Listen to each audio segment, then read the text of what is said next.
pelabelan itu, pelabelan anti syariat, radikal, yang tolak ukurnya kita lihat sangat subjektif, tolak ukurnya juga kita lihat cenderung apa ya, jangan salahkan kalau banyak yang akhirnya memandang ini jadikan alat untuk membungkam pelabelan ini. Cukup, mari sama-sama betul-betul kita berpancasila sebenar-benarnya. Berbineka tunggal ika dengan sebenar-benarnya, menghargai orang yang berbeda pandangan dengan kita. Jangan hanya dijadikan jargon, jangan hanya Pancasila dijadikan senjata, jangan hanya bineka tunggal ini dijadikan senjata, jangan hanya NKRI ini hanya dijadikan senjata untuk memukul lawan. Tapi mari kita terapkan dengan sebenar-benarnya. Mari kita akur di tengah perbedaan di antara kita. Masalahnya gini Bung Refli, kalau perbedaan pendapat itu bisa akur, tapi yang udah repot kalau perbedaan pendapatan. Wah repot itu. Kalau udah perbedaan pendapatan repot. Tapi sekarang karena perbedaan pendapatan, maka kemudian pendapat pun bisa berbeda. Jadi begitu. Pendapatan menentukan pendapat. Ya, pendapatan menentukan pendapat. Mudah-mudahan negeri kita dijaga oleh Allah Subhanahu wa taala. Amin ya rabbal alamin. NKRI dijaga oleh Allah dari segala musibah, dari segala bencana, dan saya minta doa kepada sobat Irhas sekalian khususnya dan siapapun Anda pada umumnya untuk jangan lupa selalu muslimin muslimat mendoakan Al-Walid Al-Habib Rizik Syihab. Amin amin. Supaya Allah Subhanahu wa taala jaga beliau zahiran wa batinan dan Allah menangkan perjuangannya serta segera beliau dibebaskan mudah-mudahan. Karena beliau itu kalau dibelah dadanya NKRI sekali sebenarnya. Saya kenal betul beliau. Beliau sangat paham wawasan kebangsaan, beliau sangat cinta. So far sehat-sehat aja, Bim? Sehat, alhamdulillah. Cuman mesti cek dulu biasanya tuh kalau ngomong sehat tuh. Oke, iya. Jangan sampai kita bilang sehat-sehat aja tiba-tiba kena berita bohong lagi. Ya kan? Yang saya tahu terakhir ketemu sehat. Alhamdulillah. Pelayanannya baik di rutan, hak-hak beliau dihargai, diperlakukan sebagaimana warga negara. Kegiatan biasanya apa kegiatan?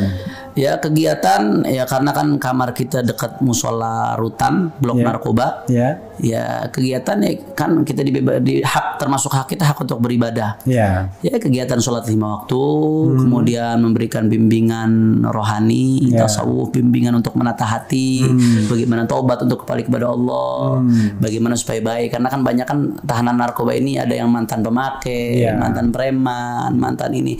Ya beliau membimbing dengan tulus, dengan sangat ikhlas sehingga kita lihat betul lah bagaimana anak-anak itu ada perubahan yang cukup signifikan. Mudah-mudahan kita berharap mereka setelah bebas nanti jadi orang-orang baik dengan keberkahan didikan beliau. Dan saya pernah sekali menarik Bung Refli, ada satu tahanan azan sudah. Allahu Akbar. Kita tunggu setelah azan. 1 menit terakhir. Setelah azan sebagai penutup. Ya, silakan. Jadi saya ini baru tahu ini. Jadi kita wajib menjawab satu azan saja walaupun azannya ada 4-5. Cukup satu. Biar sobat era juga paham. Nanti dibilang, "Wah, kita azan kok masih ngomong." Tapi kita sudah jawab satu azannya ya. Yang paling pertama. Yang paling pertama. Silakan, Bib. Iya, ada satu cerita menarik. Jadi di Mabes itu kan kebanyakan yang tahanan di blok narkoba itu yang masih berproses hukum. Jadi ada satu, dia saat ini kalau bahasa anak penjara udah terbang, udah pindah ke lapas. Sidangnya pun di luar daerah pada saat itu. Jadi setelah Habib ngajar saat itu, di sela-sela ngajar beliau menanamkan hal-hal yang berkaitan dengan cinta tanah air, cinta NKRI. Tatoan anaknya saya lupa namanya siapa anak itu, saya ingat wajahnya karena tahanan ini silih berganti jadi kadang-kadang kita nggak hafal namanya. Terus dia datang sama saya setelah selesai Habib ngajar pagi nih, setelah beliau ajarkan tanamkan cinta untuk NKRI.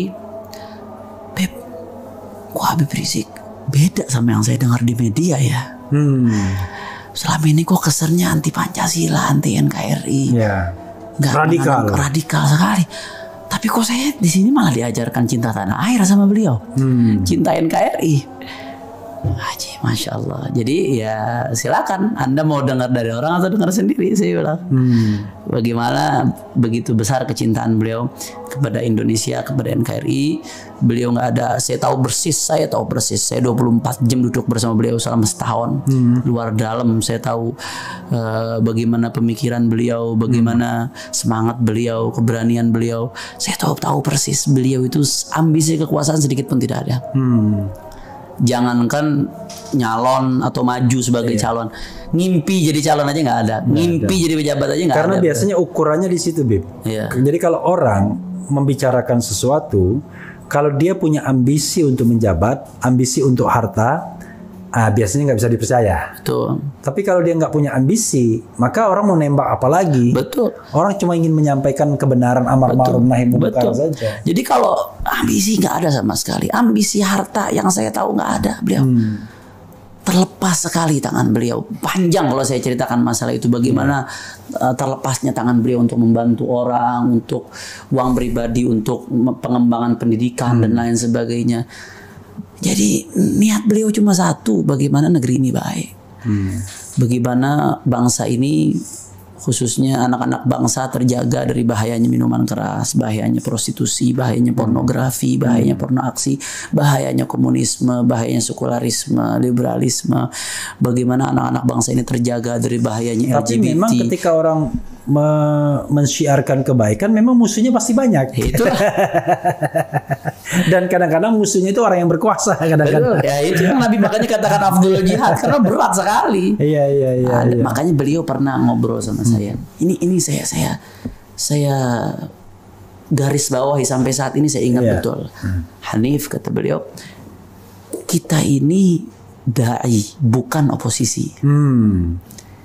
Kita ini dalam tanda kutip ya, oposisi politikus ya. Ya, kalau oposisi kan mau salah benar disalahin, dan juga punya ambisi kekuasaan. Betul. Beliau kita ini dai, bukan oposisi. Ya. Kita ini tugas kita amar ma'ruf nahi munkar. Yang baik kita apresiasi. Walaupun apresiasi ada yang harus disampaikan, ada yang tidak harus disampaikan secara terbuka. Yang tidak baik, yang melenceng, ya kita tegur, kita ingatkan. Sampai kapanpun ya kita seperti ini. Jadi mau rezimnya siapapun, yang berkuasa siapapun, partai manapun, ya posisi kita tetap dai. Contoh Pak Anies Baswedan. Pengingat itu ibarat. Mengajak. Amar ma'ruf nahi munkar, memerintahkan kepada kebaikan, mencegah dari kemunkaran. Contoh Pak Anies ini kan bisa dikatakan ya kita berjuang pada saat itu melawan Ahok sampai Pak Anies menang. Tapi begitu Pak Anies menang, pernah sekali saya lupa, ada salah satu dinas yang memberikan penghargaan kepada diskotik ya kalau nggak salah ya. Kami waktu itu masih Front Pembela Islam. Kami buat pernyataan terbuka, protes. Padahal kami di antara barisan yang ikut memenangkan secara politik, memenangkan Anies saat itu, memperjuangkan supaya Ahok kalah saat itu, tapi begitu dia berbuat yang sesuatu yang kita anggap melenceng, menyimpang, kita mengingatkan, dan beliau respon dengan sangat baik, langsung dihapus itu. Mungkin bedanya adalah ada pemimpin yang bisa diajak komunikasi, dan jalur komunikasinya lancar karena tidak ada hati yang berat. Sementara ada pemimpin yang hijabnya banyak sekali, temboknya banyak sekali, ya kan? Dan pembisik-pembisiknya, pembisik-pembisiknya yang takut kehilangan jabatan banyak sekali yang membisiki, ya. Jadi makanya saya selalu dalam beberapa kesempatan kan mengatakan Indonesia ini kok takut dengan radikal dan lain sebagainya. Yang korup itu justru lebih berbahaya karena di inner circle kekuasaan koruptor itu. Kalau orang radikal, kalau kriterianya 5 tadi, barangkali dari 1000 ulama satu pun belum tentu. Kalau mau objektif. Karena 5 kan, dan harus kumulatif kan, anti Pancasila harusnya kan, orang yang suka melakukan provokasi, memfitnah, itu bukan ulama pastinya, ya kan. Habib, terima kasih banyak Habib ya. Sama-sama, Bung Refli. Mudah-mudahan ini bukan kesempatan pertama dan terakhir ya. Insya Allah. Apalagi ini menjelang puasa kita butuh tausiah, butuh perspektif lain. Dan teknologi sudah mendekatkan kita ya. Mudah-mudahan ini juga Refli Harun Channel bisa menjangkau sebanyak mungkin orang. Amin, ya. Insya Allah. Dan kita nanti akan bicara dalam banyak aspek biar soal agama dan soal dunia ini bisa long with ya. Jadi selalu bergandengan. Betul. Karena ini yang selalu ingin dipisahkan orang-orang yang mau melakukan sekularisasi. Seolah-olah urusan agama itu agama saja, dunia saja. Padahal saya teringat Habibie. Dia mengatakan dalam bukunya atau biografinya, tapi sayangnya saya tidak baca langsung, saya baca dari apa gitu lupa. Saya ketika tua dan meninggal, saya tidak ingin dikenang sebagai apa-apa. Saya hanya dikenang sebagai seorang muslim. Allah. Kenapa begitu? Karena malaikat tidak akan tanya, Habibie yang mantan presiden, yang ahli pesawat dan lain sebagainya. Yang ditanya adalah Habibie sebagai seorang muslim. Nah, rahimahullah. Ya. Jadi akhirnya saudara sekalian, mau sehebat apapun kita ya, akhirnya mati juga kita. Dan harus menghadap Allah Subhanahu wa taala dan harus mempertanggungjawabkan semua. Terima kasih Habib. Sama-sama Bung Refli. Ya, itu sobat era sekalian, dengan Habib Hanif mudah-mudahan bisa melepas kerinduan sobat era sekalian, dan wassalamualaikum warahmatullahi wabarakatuh. Waalaikumsalam warahmatullahi wabarakatuh. Alhamdulillah 2 jam. Oi. Masya Allah.